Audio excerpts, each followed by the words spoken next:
ბევრად მაღალი დონის გუნდი ვართ და აისახა ეს ძალიან ანგარიში, მაგრამ არ ვიცი. ესე ცხოვრებას მართლა არ ველოდი, იმიტომ რომ სომხეთის ნაკრები არ არის ცუდი ნაკრები, რამოდენიმე თამაში ვუყურეთ და ძალიან გამართულ ფეხბურთს თამაშობდა, მაგრამ ხო დღევან ამ ორ თამაშს თუ შევაჯამ სომხეთის ნაკრები ძალიან იოლად გამოგვივიდა ორივე თამაშის თამაში, ამიტომ შეფასებას ანგარიში ასახავს რა ჩემს შეკითხვას. არ გირდაქვევით ჩასვლა, არიან იქით ჩვენი დონის ნაკრებები და ჯობდა ბ ჯგუფში დარჩენა მეტი კონკურენციისთვის და ესე უფრო გავიზრდებით. არ მაქვს ეს თავშეებულობა, მაგრამ რა თქმა უნდა ნაკრების თამაშები და როცა სახლში ჩამოვიდივარ, ორმაგად მეხმარება იმ მოტივაციის და ენერგიის აღდგენაში, რაც მჭირდება ხოლმე, რომ კარგად ვითამაშო.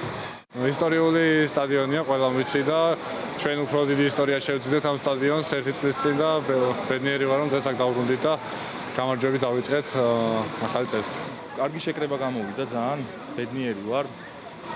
გამაჯერებლად გავიმარჯვეთ ორივე თამაში, ყველაზე მეტად გამიხარდა ის, რომ პირველი გამარჯვების მერე ტემპი არ დავაგდეთ, რაც ძალიან რთულია ფსიქოლოგიურად, იმიტომ რომ შესაძაც დიდი ანგარიშით გაიმარჯვებ, მე ცოტა შეგიძლია ხდება ხოლმე ფეხბურთში, რომ ისე გადიხარ, რომ არ უდგები საქმე სერიოზულად, მაგრამ ჩვენი ნაკრების შემთხვევაში ესე არ იყო.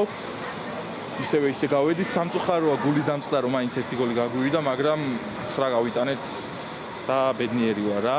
სომხეთის ნაკრები არ ვთვლი, რომ სუსტი ნაკრებია, გასაგებია, რომ ანგარიში ისე დამთავრდა, რომ შეიძლება ითქვას, რომ დიდი ანგარიშით მოვიგეთ, მაგრამ ვფიქრობ, რომ უბრალოდ საქართველოს ნაკრები იყო ამ ორ თამაში ძალიან ძლიერი და ძალიან კონცენტრირებული და ამან გამოიწვია ეს გამარჯვება და ესეთი დამაჯერებელი გამარჯვება. ეს იყო პირველი ორი თამაში ჩემი სასტარტოდან და მადლობა ბიჭებს, მადლობა გულშემატკივარს.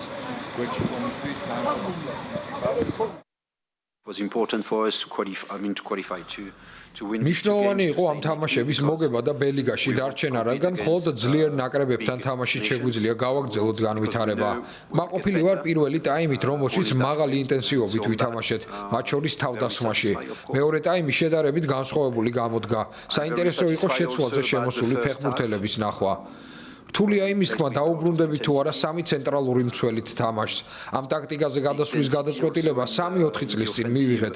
იმ დროს ეს საუკეთესო არჩევანი იყო და ამან შედეგი მოგვიტანა. ვითამაშეთ ევროპის ჩემპიონატზე. ახლა გვყავს ლუკა ლოჩოშვილი და საბა გოგლიჩიძე. მათ იტალიაში სათამაშო პრაქტიკა აქვთ. განსხვავებული ტიპის მცველები არიან. ეს შესაძლებლობას გვაძლევს ვიასპარეზოთ განსხვავებული დაცვის ხაზით. ჯერ ადრეა იმაზე საუბარი, როგორ ვითამაშებთ სექტემბერში, თუმცა რამდენიმე განსხვავებული ტაქტიკის გამოყენება მეტ შესაძლებლობას გვაძლევს თამაშისთვის მოსამზადებლად.